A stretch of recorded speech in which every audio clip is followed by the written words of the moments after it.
Go. Ladies and gentlemen, welcome to Virtual Visioncon 2020. I am your host, Zach Wilson, but you did not come here to see me today. You came to meet legendary voice actor. We're talking Pathfinder from Apex Legends, Hidan from Naruto Shippuden, Cid Highwind from Final Fantasy VII, Advent Children, and Final Fantasy VII, Dirge of Cerberus, Harvey Birdman. Frank Hippopotamus from Harvey Birdman, and a plethora of other characters. Ladies and gentlemen, the reason I've been shadowboxing in the corner of my room all morning, Chris Edgerly. Chris, how are you doing today? What's up? Thanks for having me. Oh, thanks for being here. I mean, I'm doing fine. Dandy as candy, except for I'm stumbling on my words out of excitement. It's okay. This is what quarantine does to people. It makes me stir crazy. But you know what? This is definitely the highlight of my quarantine experience. But Chris, I really want to start this interview kind of the same way as I start all the celebrity interviews I do. Give me the superhero origin story of Chris Edgerly. How'd you get into the business? How'd you get where you are today? Well, first my mother met my father. That tale as old as time. And then my mic cord came out. Hang on. Hey, no worries. Yeah. Let's see. It's actually not my mic cord. It's my headphones, so I can hear you better. All right. How about now? Oh, crystal clear.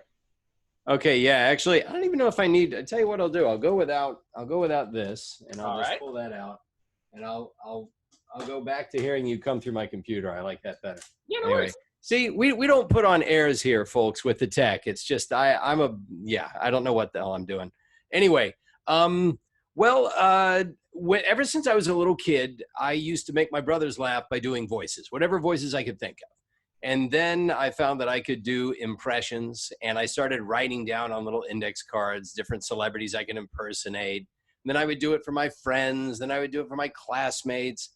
But I was never really the class clown. I would just sort of sit back and pick my moments, and if there was a chance to perform, I would take it. And then fast forward to college, and a buddy of mine said, hey, there's some other wannabe amateur stand-up comedians meeting, and they're going to meet tonight. Why don't you go and meet one of them or some of them, and maybe it's something you might want to try out. You're always, cracking us up with these little silly voices you do.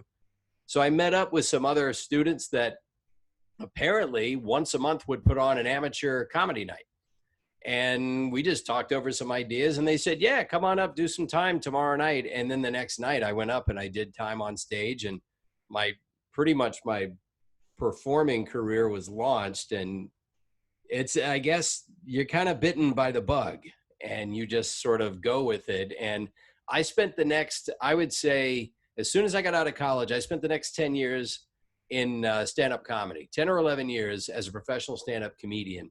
And that gave me plenty of chances to perform in front of a live audience. I would do my voices, I would write material, I would do characters, and I would learn how to read the room and react to people and make a connection with an audience. And little did I know that was setting me up for a career in voiceover, because I would also get myself an agent in Orlando. I moved from Savannah, Georgia to Orlando, Florida, got an agent, did some on-camera stuff, did some voiceover stuff, and I just got my training wheels off.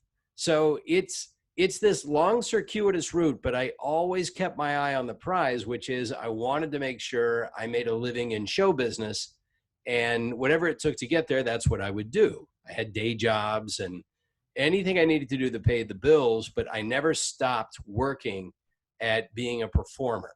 And finally, around 1996, this is way back because I'm old. I was 1 year old, yeah. You were 1 year old. Okay, there you go. So I was still living in Orlando, and I'd done a little bit of work, and I'd built up a little bit of a resume. And Sound Deluxe, which is a post-production facility in Orlando, was working on the Spider-Man ride for the Islands of Adventure theme park, which had not yet launched. It was years away. But they said, we need to do some scratch tracks, some temporary tracks for the villains on this ride and the hero. And do you want to do that for us just for temp purposes so we can sync the sound and all of that? I said, sure. So I did all these different voices for the villains. And when it came time to do Spider-Man, I was in my 20s at the time. I thought, I'll just do my voice. So I kept doing that for these practice sessions. And then one day, the director of the ride flew out from LA to see how they had been working on it. And he said, by the way, you were my choice for Spider-Man. I thought, Really? He goes, yeah, I've been auditioning people all over the place, but I want you to be Spider-Man. And how about it? I said, sure. So they flew me to LA to start recording. And then in the meantime, my stand-up career had progressed to the point where it was time for me to move to LA anyway.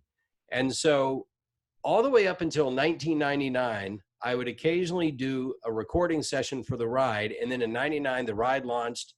I had still not yet found myself a voiceover agent, but because of that ride, I worked on a couple of other theme park rides in Orlando for Universal. I met these producers and they said, hey, we can get you a meeting with the voiceover agent if that's what you really want to do. I said, yes, it is. 20 years ago in April, I met with Pat Brady, who is the reason I have a career. She was my voiceover agent from then on. And she took me on as a client, and I slowly started to get off of the road as a comic and segue more into just pure voiceover. And so by 2003, I was done touring as a comic. I wanted to stay home, and I threw myself completely into voiceover only. I said, this is either gonna click or it's not, but I'm gonna put myself completely into it. And luckily, it did. Pat Brady moved up to a bigger agency, took a lot of other really talented voice actors with her, people like Fred Tatasciore, Keith Ferguson, Nolan North. I mean, people I know that you've heard their work. Oh, yeah. And, we have been together ever since. That and the rest of the folks at CESD have done very well for me. And I'm a part of that whole operation there. So I guess it's a bunch of tiny little steps with me making mistakes along the way, but never losing sight of what I wanted, which was exactly what I have now. Well, I mean, that's amazing that she represented all of those clients because, I mean, Yeah. in my talk, I'm a huge, I'm huge into mediums that have voice actors, be it video games, anime, etc. And so in my top 10, I mean, she represents at least two of them. Nolan North is one, and then I'm talking to the other. Well, thank you. But of course. But then, so what do you think was your big break? I mean, obviously the Spider-Man ride, got you into the business. But what do you think is considered your biggest break in the business? It's funny. Nolan was actually on my stream a few weeks ago. I'm going to talk to you about, so keep that in mind. Yeah, absolutely. He and I were talking about this, and I said, I think everybody has one golden goose in their career, no matter what it is, whether you're in on-camera, voice acting, theater, frankly, any career. You have a moment where you land a job or a series of jobs that just will forever take care of you and define your career. And for Nolan, he pretty much agrees that it's Uncharted, the Nathan Drake stuff, although he's had plenty of other things happen. Oh, yeah. For me, I think it was landing on The Simpsons. Just getting to be a tiny part of that show where I just do peripheral voices. I fill in the gaps where they need me. But I've been blessed and very fortunate and privileged to be doing that this is my 11th season going into now, working with them. But as we were trading these ideas about what our very best break was, because that was 2010 when I got cast in that role on The Simpsons, but I'd already been in the business for 10 years and I had been working and I'd been doing okay for myself. So it just simply sort of catapulted me into a different tier of work. But he and I both kind of joked about it, and he said, you know what? I think my biggest break was Pat discovering me. And I said, I think that was mine too. To be honest with you, I don't think it was a job. I think it was Pat Brady listening to my demo and saying, okay, I'll work with you. Because there was a point at the very beginning of my career where I could not get arrested. And she said, you could not book a job for an entire year and I would not lose you as a client. I know what you're capable of. That's so sweet. When somebody says that to you, you stick with that person. And no matter where Pat goes, that's where I'll be. So because she believed in me and it paid off. Oh my God. Yeah. The world seriously needs more people like her. The fact that she, took a leap of faith, essentially. I mean, you were essentially, not very well known at that point. I was not established at all. But I mean, look at you now, Chris Edgerly. Look at me. Look at this. You have a huge discography. There's my studio right there. Yeah. But I mean, come on, Studio. Yeah. your discography is ginormous, and I will go get to the big parts of that. However, I would be remiss if I didn't mention two roles in particular, and you'll have to forgive me. I'm usually more professional than I was at the beginning, and I don't normally stumble over myself. But I was very excited to interview you for because you don't know this, but you voice two characters from my two favorite things in the world. You voice Hidan from Naruto Shippuden. Okay. And you also voice Cid Highwind from Final Fantasy VII. And actually, I mean, to prove that I'm not, bull whatevering you, I mean, I was going to interview you at the next personal or in-person VisionCon. Right. Still am, obviously. So I hope you like me. But this is what I was going to bring to pay for you to sign, is the actual script for the movie. Oh, wow. So, I haven't seen that in front of me in 15 years, probably. Yeah, I mean, since that was in front of me on a podium. I couldn't decide if it was either this or the Dirge of Cerberus, where you also voiced Cid Highwind. Decide on that since I had the white background. But tell me, are there any kind of memorable things about those two roles? I'm getting this out of the way now so I can stop stumbling over my words. Sure. No, don't worry about it. When we did the Final Fantasy, when we did that project, they were bringing us in individually, and I think I recorded it over at it was let's see, it's a studio over on Hollywood Way, and I can't remember the name of it. It's over in Burbank, and the name deserts me right now. I hate when this happens. It's been a fat minute since that was made, so I don't blame you. No, here's the funny thing. The very same studio where I recorded that part, my son later would record for Kingdom Hearts 3, just background voices. He was only 7 at the time. That was last year, a little over a year ago. And that's a game that Cid later joined as part of an expansion pack.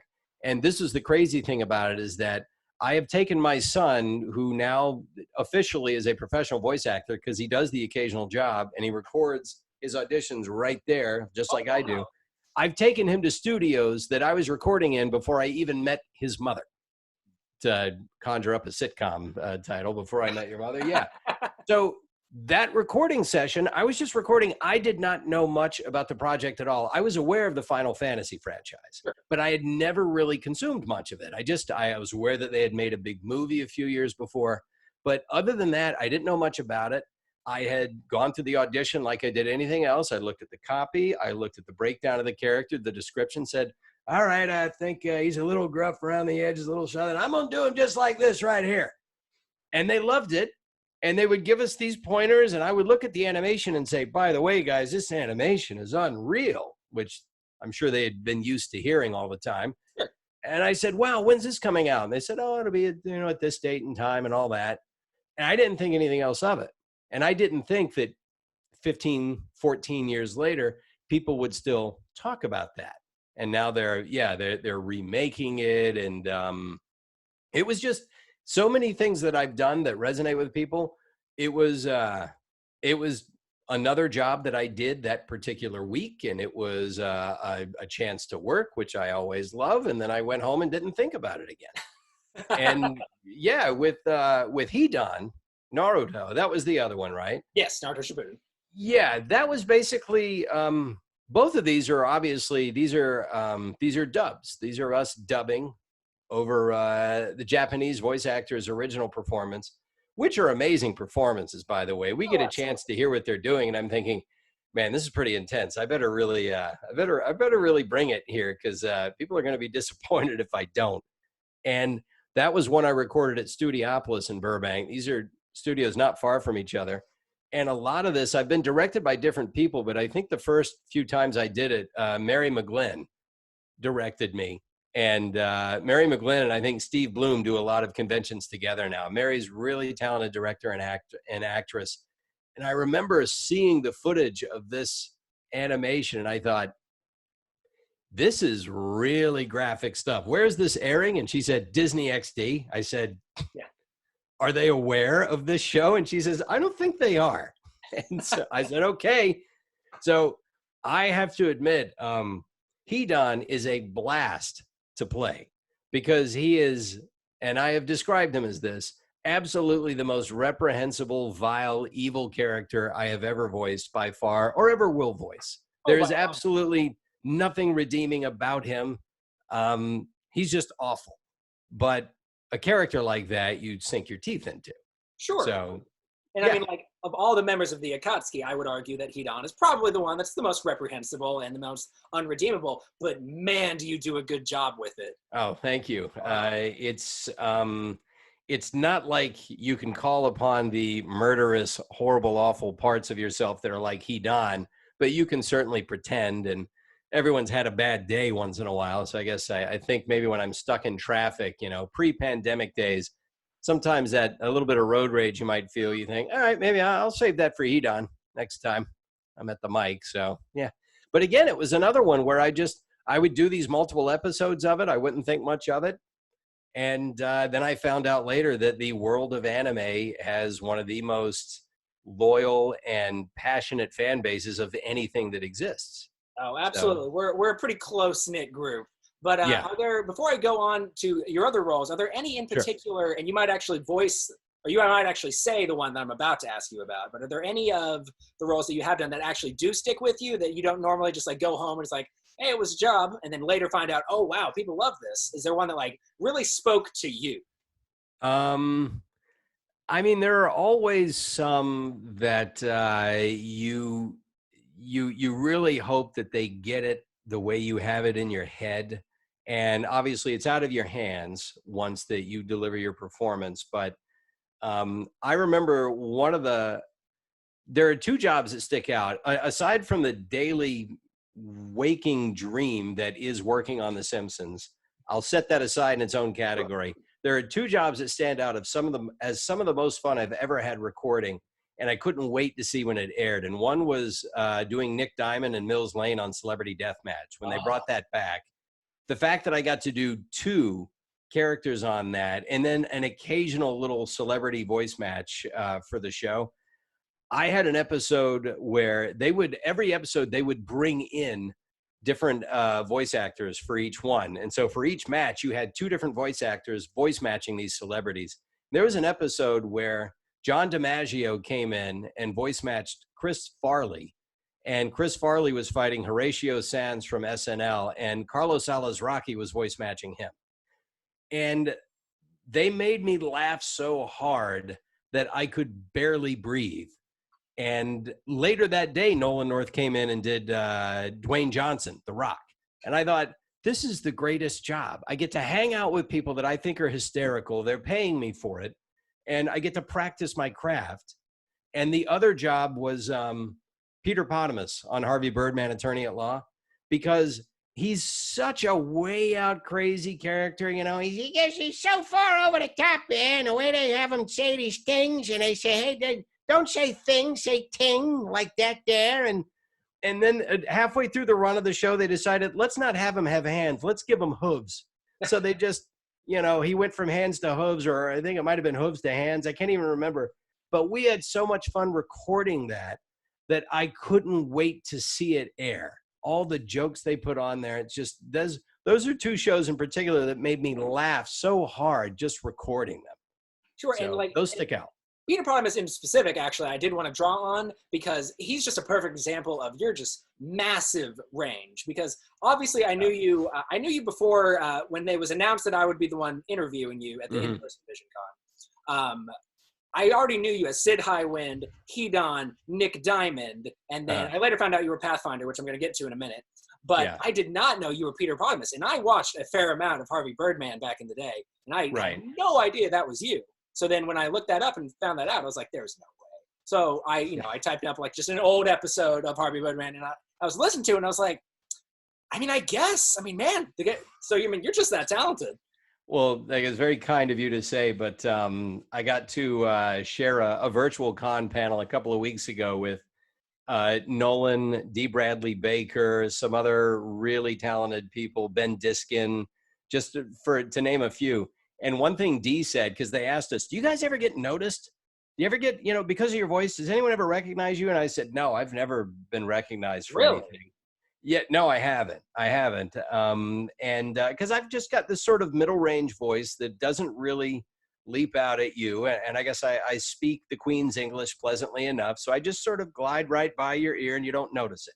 But Dee said, I don't like being noticed. If I get noticed or recognized, I'm not doing my job. I'm supposed to sound different. And it's true. Dee doesn't have parts that you know him for his voice.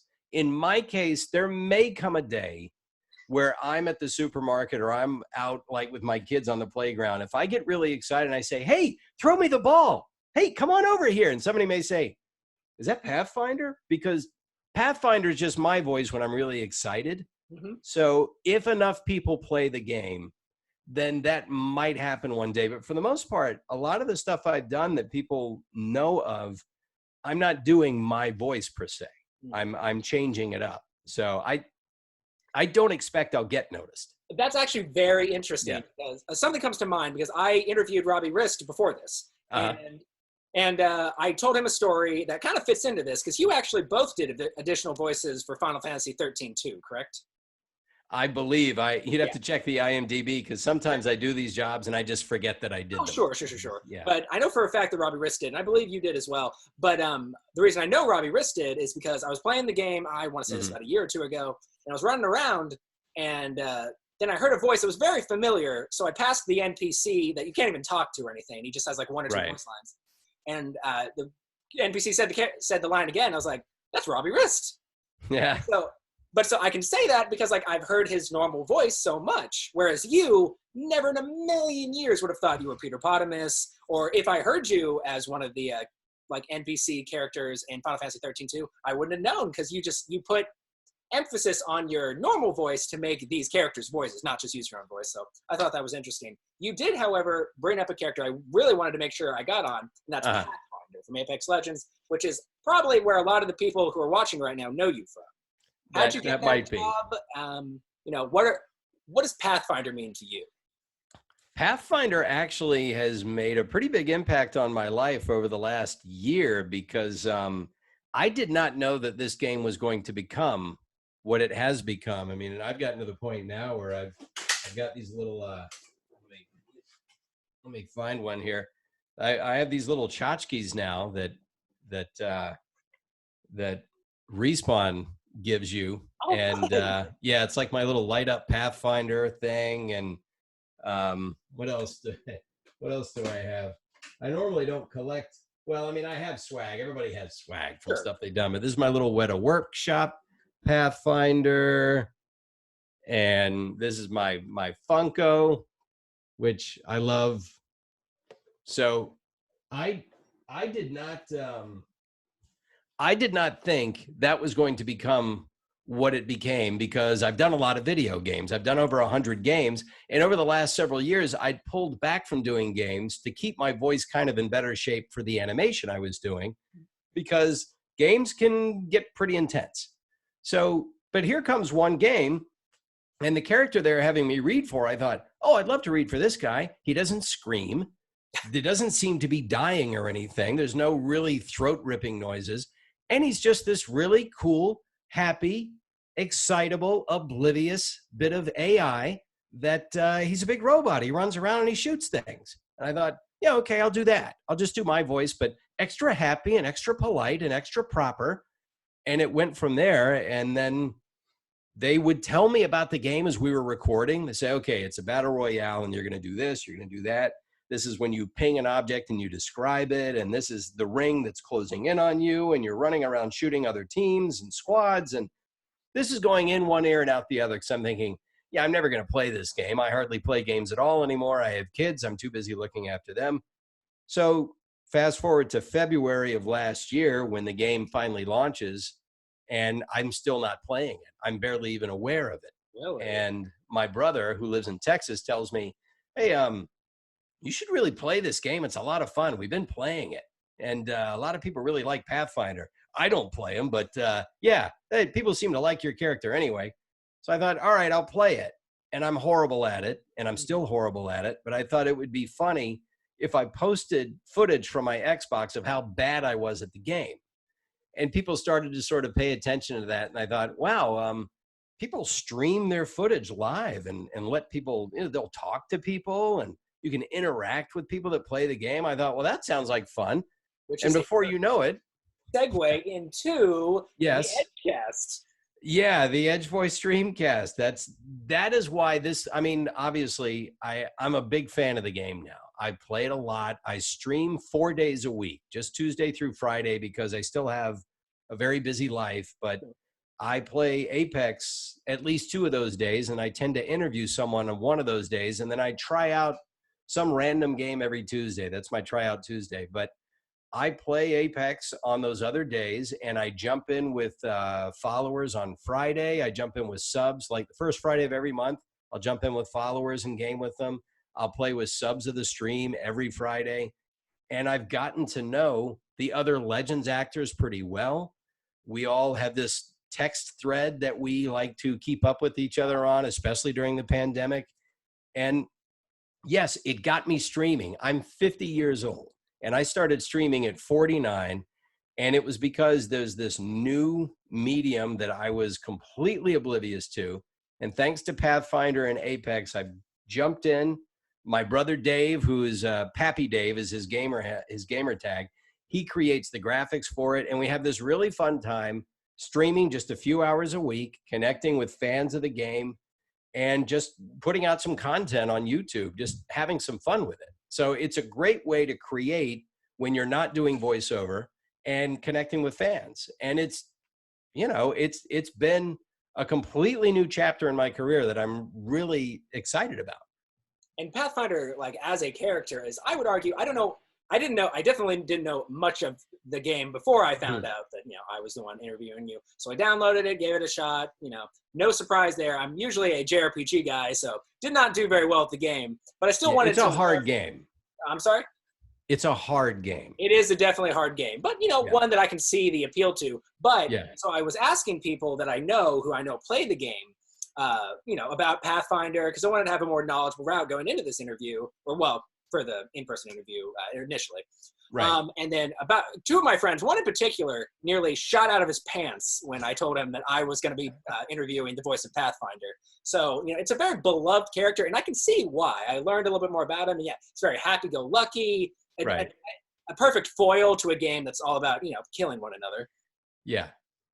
Yeah, there's a lot of carnage in the game. A lot going on at the same time.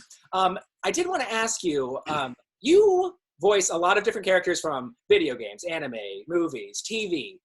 And so from a lot of different genres, is there any difficulty curve into like switching from one to the other, or are they all just kind of seamless? It's not a big deal because you generally, most of the days you're working, you're generally, if you're doing more than one job in a day, which for me, I typically have a pretty steady stream where it's not a bunch of jobs in a day for me. Usually it's more multiple jobs in a week. And so you've got this separation between jobs where you're able to take a break, take a pause. But then there are other jobs where, yes, on one page, you might be doing 3 or 4 characters. And sometimes in that one page, you have to change it up quickly. You have to be able to flip a switch. And I've never had much of a problem doing that. Obviously, it depends on the characters. If one's at the low end of the register and the other's up, especially if they're talking to each other, that can be challenging. But I've never had a problem flipping that switch and going from one character to the next. And usually it's because I've got enough separation between the two before I do it. And I'm also one of those guys that never really likes to over prepare. So I don't usually need a lot of time with the script. I like to see it and just start performing it. I don't like to belabor it. I think my best ideas and instincts come from seeing something pretty fresh. So for the most part, it's switching back and forth has not been a problem for me. I know other people might need more time, and that's just their process. It doesn't mean they're going to give a worse performance than somebody who can do it quickly. It just means that their performance is going to come from this place of preparation that they need. Well, speaking of different characters, you mentioned earlier that, there's some characters that require kind of like a throat-ripping performance. Are there any that come to mind that you have done in the past that, really just tax the throat? I mean, if you look at my IMDb, you can randomly pick virtually any video game I've done aside from Apex, and it was most likely a throat ripper. Really? Simply because, because you've got to die in every single game. I mean, I even did the Incredibles video game years ago, and I had to die in that. And I just thought, yeah, this is what I thought would happen. But there are two games that stand out, and one is completely counterintuitive. It was a flight simulator game where I'm just a pilot. And a flight simulator game is just, we're going to go ahead and climb to 31,000 feet. Okay, I got some tailwinds out of the northeast, going to push our speed along a little bit. That's all you're doing. You're doing that for 4-hour session. You're just making nice, calm, cool remarks about your altimeter, your air pressure, whatever it is a pilot deals with, but it's all level. The problem was I did that for 4 straight hours.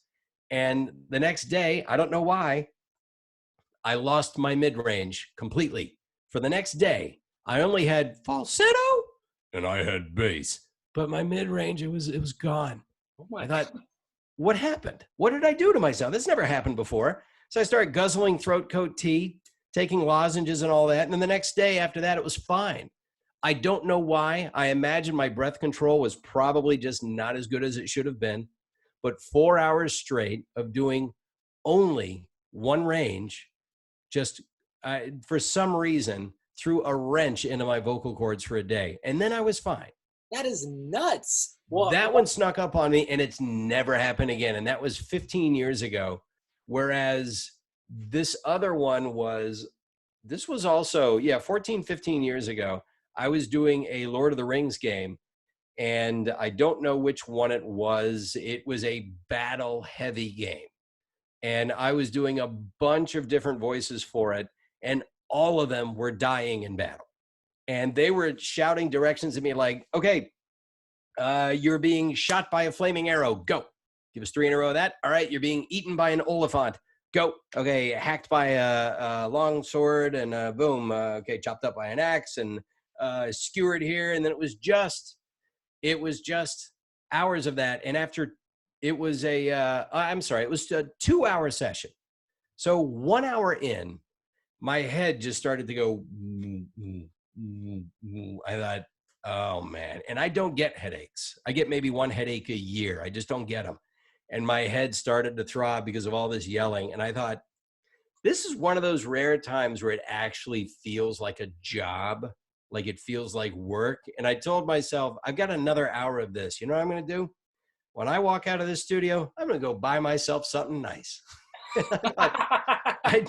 And I'd gone to Z Gallery, which is just this chain furniture and like Pier 1 kind of store where you just get nice prints and pieces of furniture.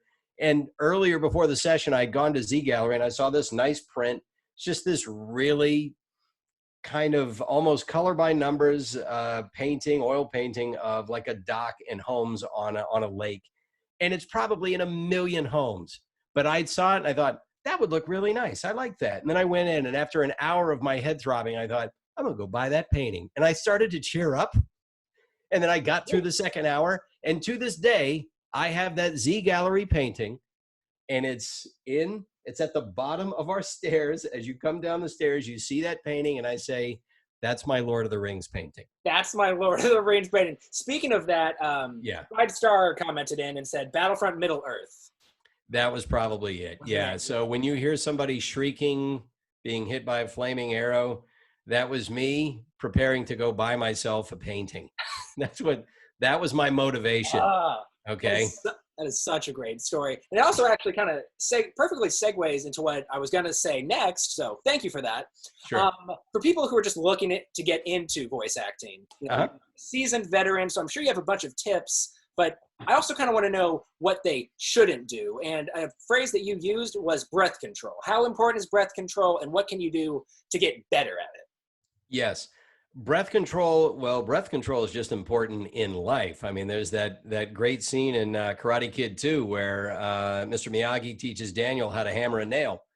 And he says, the first thing you want to do is breathe. You know, no breathe, no life. So controlling your breath is very important, especially as somebody who not that long ago, not that many years ago, I used to have anxiety issues. I used to get these little panic attacks and I would start to get lightheaded. I would think, oh, is something wrong with me? And I found out later, when you get anxious, you take shallow breaths. You start taking shallow breaths. Oh yeah, it happens. That's why a lot of people get lightheaded when they get anxious. Their breathing gets shallow. Good, calm, measured, relaxed breathing comes up deep from the diaphragm, in through the nose, out through the mouth, if you like, or through the nose again when you're calm and chilled and relaxed. So breathing in general is important. And yes, when you're doing a voiceover job, breathing is important, because if you do diaphragmatic breathing, which is from down here, so if you were to breathe, you would breathe in, but you would push your stomach out. And then as you breathe out, you would pull it back in again. That saves your vocal cords and it allows you to shriek if you need to, like this, but you're not actually tearing up your vocal cords to do it. So for starters, that's a good technical approach.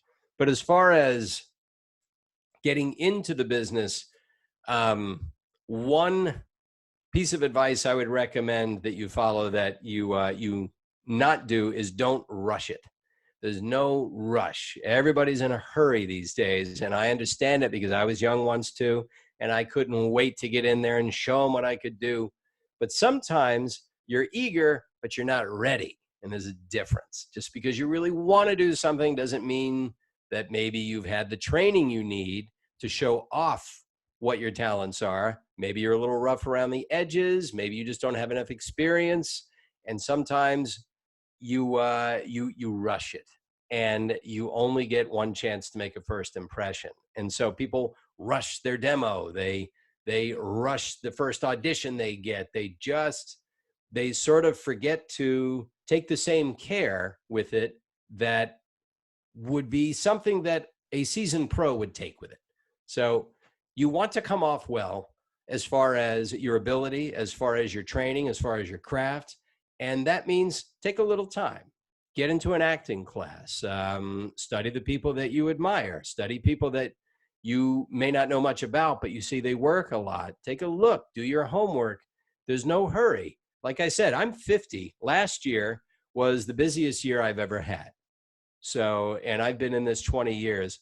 This is a marathon, not a sprint. And everyone's in such a hurry because they see all their friends on social media talking about how great their life is and how successful they are. And, oh, I just worked this job and I just did that job. And they think, well, I better get on the horse and start booking things or I'm going to fall behind them. It's like, you're not behind anyone.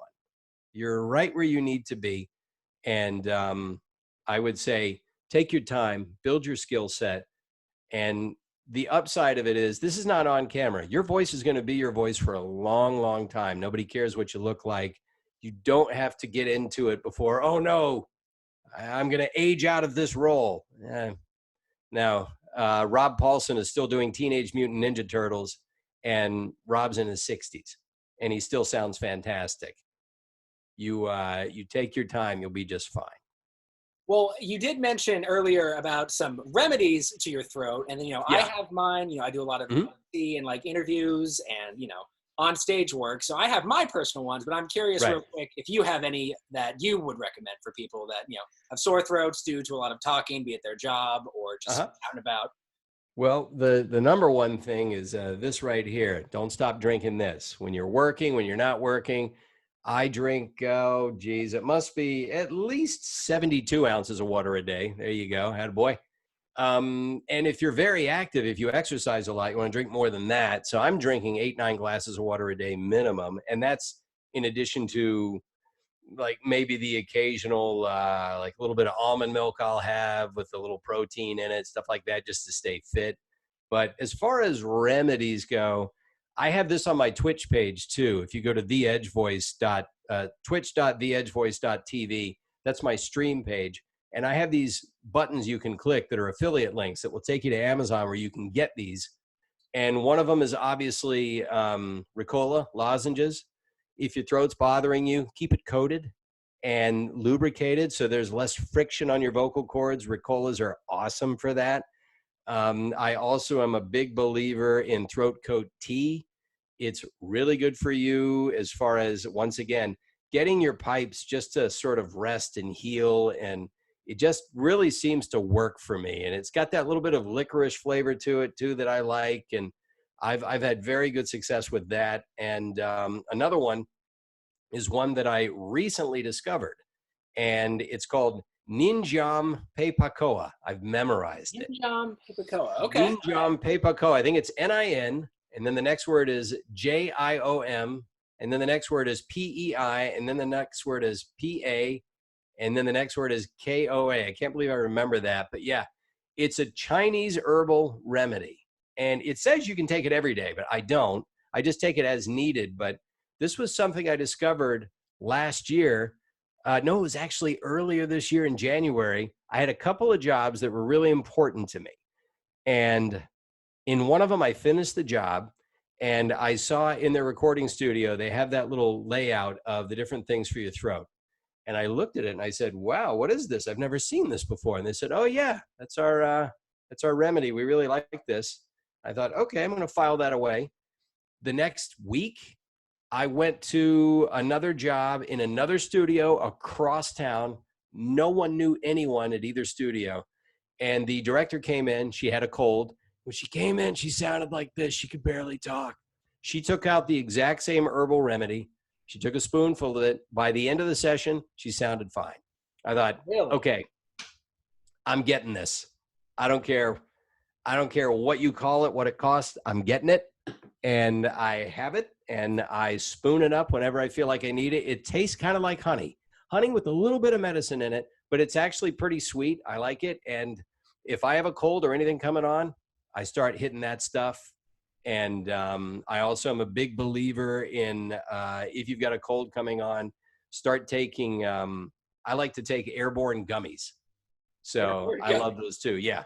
Yeah. So all of those things I personally have experience with, and I like them very much. I'll definitely have to check out the Ninjam Peipakoa. Yeah. Peipakoa.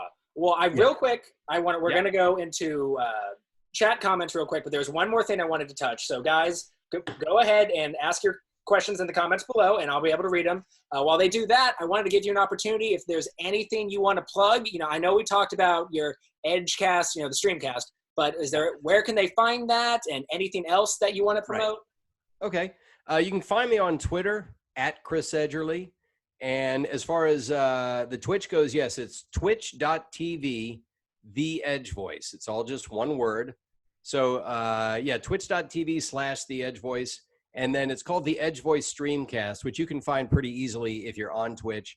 And every week I take something from that streamcast. Usually it's an interview, but I'm going to start doing more highlights, and I put it up on YouTube. So I have a YouTube channel, and it's Chris Edgerly. So you can basically find all of that stuff on YouTube. So YouTube, Chris Edgerly, and the Edge Voice Streamcast on Twitch, and find me on Twitter at Chris Edgerly. And who knows, throw me a shout out. I might just answer you back. All right, Chris. Well, we'll go into the comments right now. Let me scroll up so I can get all the ones that were asking through the stream. All right.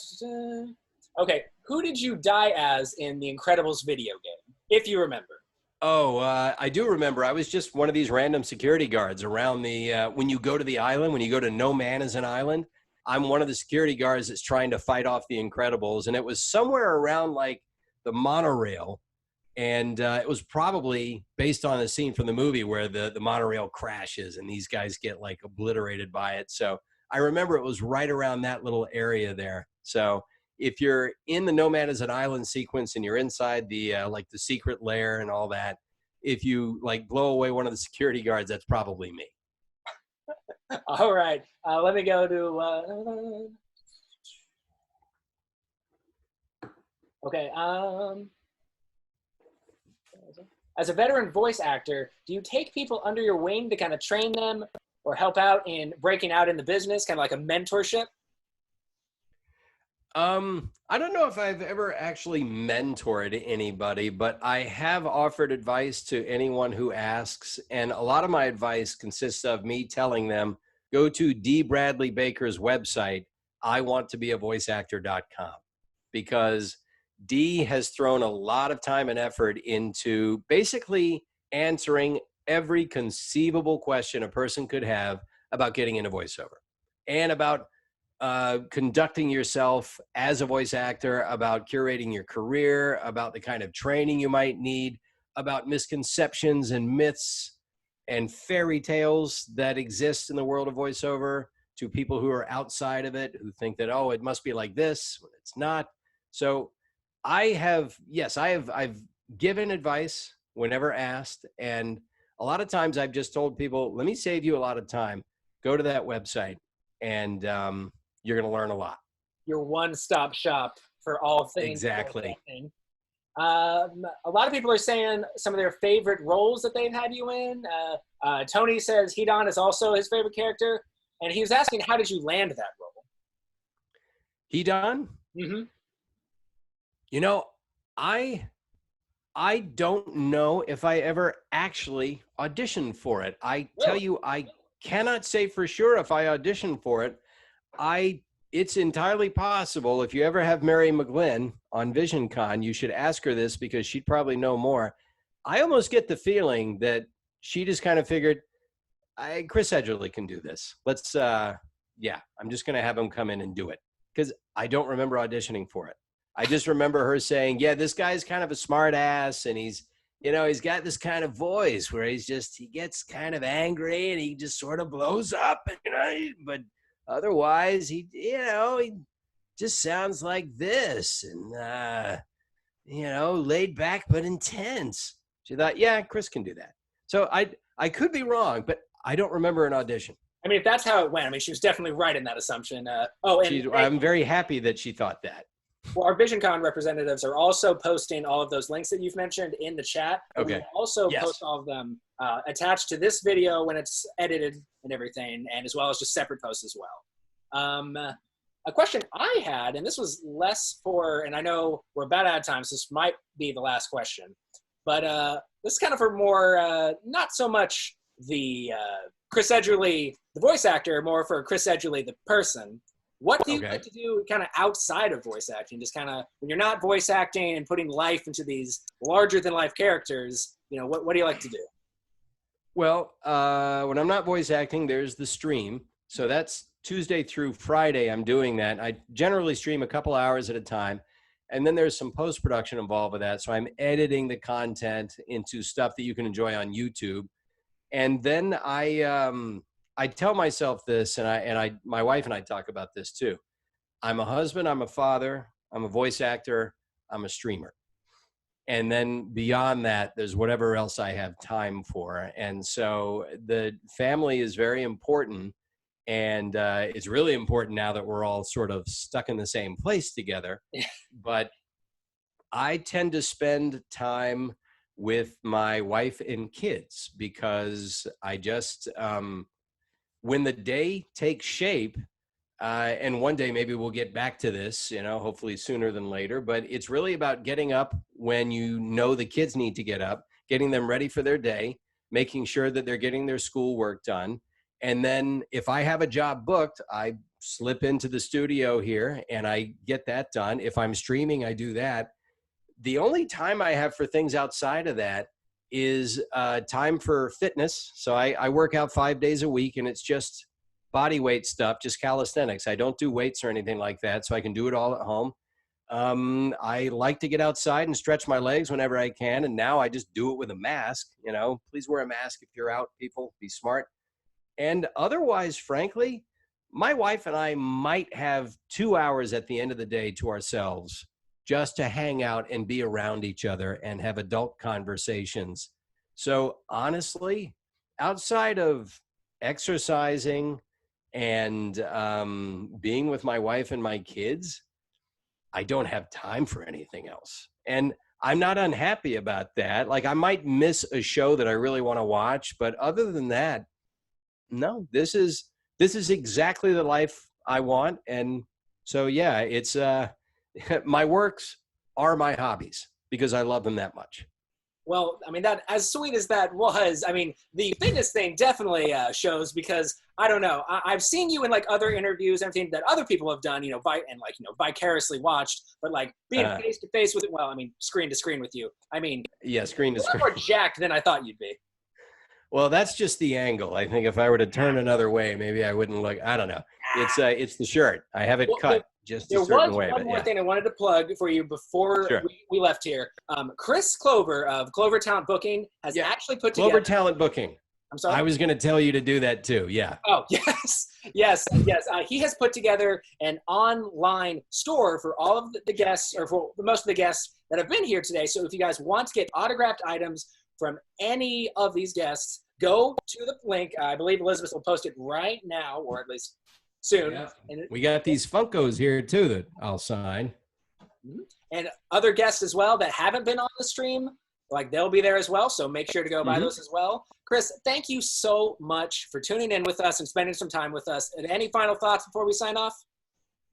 I just want to thank everybody, the VisionCon family, the VisionCon team for making this happen, because I had not done a con in a long time. And I was thinking, I'd really like to go ahead and see what's out there again. And this was dipping my toe back in the water. My wife and I were going to come to Missouri. We were going to get on a plane together. The grandparents were going to watch the kids. This was going to be a vacation for us. And it had to go away because of events in the world. But the fact that you guys still made it happen virtually is awesome for me. I love that you did it. I am so glad that you did it. And for everyone watching, thank you so much for caring. And I just want you guys to know, if you do get anything from the shop, everything I'm making that is non-voiceover, everything I'm making off my stream and off virtual signings and things right now, while we have a pandemic going, I am saving that up for my extended family in Austin, Texas, because my brother, his wife, and their kid all lost their jobs on the same day because of the lockdown. And it was my brother's birthday that happened. So they basically have to get by on the stimulus package. So everything I'm making in that supplemental area there is just, I'm going to put it aside for them. If they end up really needing it, it's there. So I just want you guys to know, you're actually helping a family that's been affected by COVID-19 by the lockdown. On top of being one of the most amazing voice actors in, the known and unknown universes, you're also one of the sweetest people in the known and unknown universes. Guys, if you have the extra money, besides getting a really cool item autographed by the one and only Chris Edgerly, you're helping other families, get the help they need. So please, guys, if you have the money, make sure to go and buy something. I implore you guys to do so. And ladies and gentlemen, this has been Virtual VisionCon 2020's exclusive interview with Chris Edgerly. Thank you guys so much for tuning in, and we will have a lot more content for you guys to check out. So stay tuned, and thanks again, Chris. Thank you. I appreciate it.